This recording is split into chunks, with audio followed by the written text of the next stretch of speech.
네, 안녕하세요. 흑수입니다. 저는 지금 도요타 프리우스를 운전하고 있는데요. 제가 도요타 프리우스를 지금까지 대략 600km 정도 운전했습니다. 600km 운전하면서 이게 우리나라에 나오는 차랑 똑같은 사양이거든요. 2.0 엔진에 탑재하고 있는 프리우스예요. 근데 물론 이런 세부적인 옵션 같은 건 좀 다르기 때문에 옵션을 소개해드리지 않고 프리우스 전체적인 자동차의 느낌이 어떤지 이런 부분만 말씀드려보도록 하겠습니다.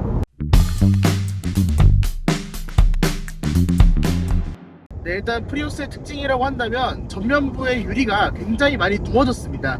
그래서 보니까지 쭉 이어지는 유리를 탑재하고 있는데요. 덕분에 이쪽 A필러 부분이 굉장히 많이 내려왔어요. 그래서 타고 내릴 때 보시면 이 유리 틈을 통과해야 됩니다. 그러니까 운전석 문짝이 높이가 너무 낮아요. 이게 넓은 공간이라면 문제가 안 되는데 좁은 공간에서 이 차를 탈 때는 이 낮은 도어가 이상하게 많이 걸리는 느낌이 있었습니다. 그리고 주행 품질은 도요타 차가 다 그런 건지 모르겠는데 이상하게 썩 좋은 느낌은 아니에요. 이렇게 고속도로에서 정속주행을 쭉 할 때 지금 110에서 120km 정도로 정속주행을 하고 있는데 이렇게 고속도로 정속주행을 쭉 할 때 방음이 부족한 느낌이 듭니다. 이 정도는 딱 아반떼에서 느낄 수 있는 방음인데 그 아반떼 중에서도 아반떼 N은 특히 타이어가 커지면서 좀 더 시끄러워지거든요. 딱 그 정도에서 느낄 수 있는 노면 소음이 올라옵니다. 타이어도 조용한 타이어가 아닌 것 같고 노면에서도 이상하게 진동이 많이 올라오더라고요. 그래서 제가 생각했을 때는 이 바닥 방음이 좀 부족한 게 아닌가 그런 생각이 듭니다. 그리고 파워트레인은 이제 프리우스가 기존에는 1.8L 엔진을 탑재하고 있었는데 이제 2.0L 엔진으로 마력이 조금 업그레이드 됐거든요. 그런데 여전히 고속도로에서 그렇게 충분한 느낌은 아닙니다. 2.0이라고 한다면 고속도로에서 저는 꽤 답답하지 않은 출력을 제공해 줄 줄 알았는데 RPM을 좀 높게 쓰는 부분이 있는 건지 모르겠지만 생각보다 가속하는 느낌은 그냥 그럽니다. 딱히 잘 나가는 느낌도 아니고 딱히 안 나가는 느낌도 아니에요. 근데 고속도로에서 가속하다 보면 엔진을 자꾸 깨우기 때문에 그런 부분에서 힘이 좀 부족하다고 느껴지지 않나 라는 생각이 듭니다. 그리고 이렇게 고속도로 주행을 쭉 하다 보면 연비도 그렇게 썩 좋은 느낌은 아닙니다.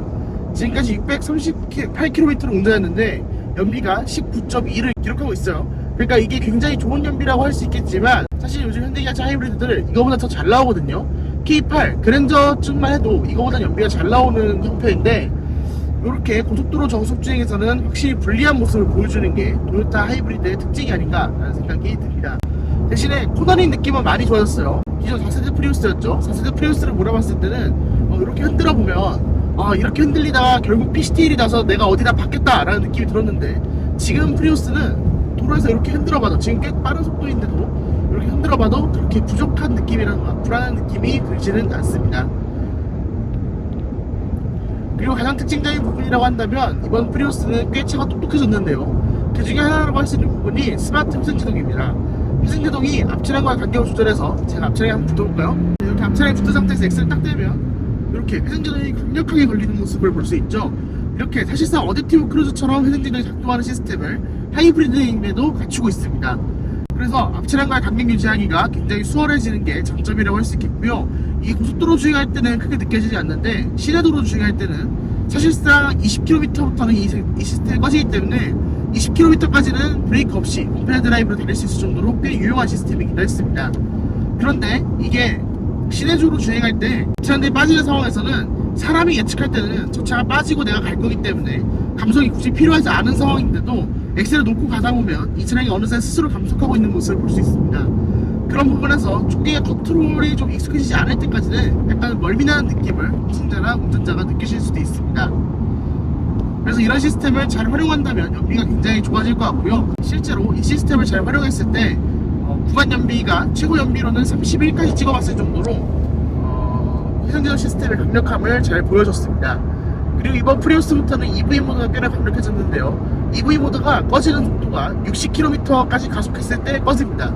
그러니까 EV 모드만, 그러니까 전기 모드만을 사용했을 때도 60km까지는 가속이 가능하다는 뜻이에요. 그래서 대부분의 시내도로 상황에서는 이 모터의 보조만으로도 충분히 운행이 가능하다는 게 좀 장점 같은 부분으로 보여졌고요. 그 다음에 특히 이 자동차 같은 경우에는 바뀐 부분이 조금 더 하이브리드 시스템이 약간 플러그인 하이브리드처럼 바뀌었습니다. 플러그인 하이브리드 중에 볼트라는 차종을 기억하시는 분이 계실 텐데 그 자동차는 대부분의 구동을 모터로 했고요. 모터의 배터리 출력이 부족하다면 그 자동차는 엔진을 돌려서 충전을 만들었죠. 발전했는데 딱 프리우스가 그런 느낌이 납니다. 그러니까 이 자동차 가지고 시내도로만 주행을 쭉 할 일이 있었거든요. 그러니까 완전 시내도로 30km 이상을 넘어갈 일이 거의 없는 그런 시내도로 주행을 했었는데, 그런 시내도로 주행해서 나중에 보니까 배터리의 양이 워낙 부족해서 그런지 엔진을 돌리긴 돌리는데 엔진과 모터가 완전 독립되어서 움직입니다. 그러니까 엔진은 한 1500rpm, 2000rpm 정도로 꾸준히 돌아가고 있는데 실제 구동은 모터만 해요. 엑셀을 밟아도 엔진 출력이 그렇게 올라가지 않고 모터만으로 쭉 구동하는 모습을 보여줬는데, 이런 부분에 있어서는 약간의 기존의 프리우스에 비해서 이질감이 조금 더 발생하기도 합니다.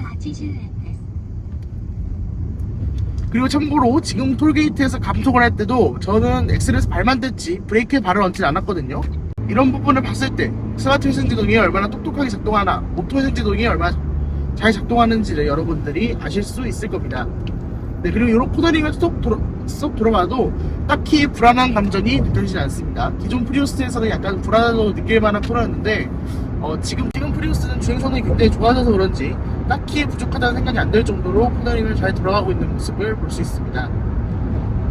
그런데 이 프리우스라는 자동차가 가격이 지금 3,990만원에 우리나라에 나왔거든요.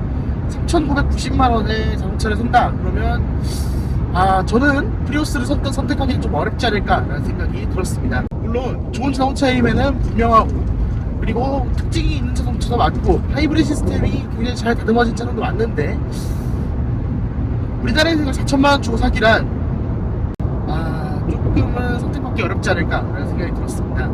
네, 그럼 지금까지 셔스파였습니다. 감사합니다.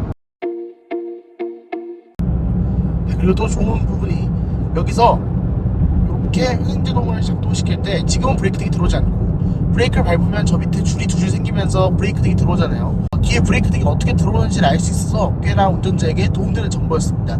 여기서 이렇게 하면 불이 들어오죠. 이런 시스템들이 꽤 잘 만든 시스템이라고 느껴졌습니다.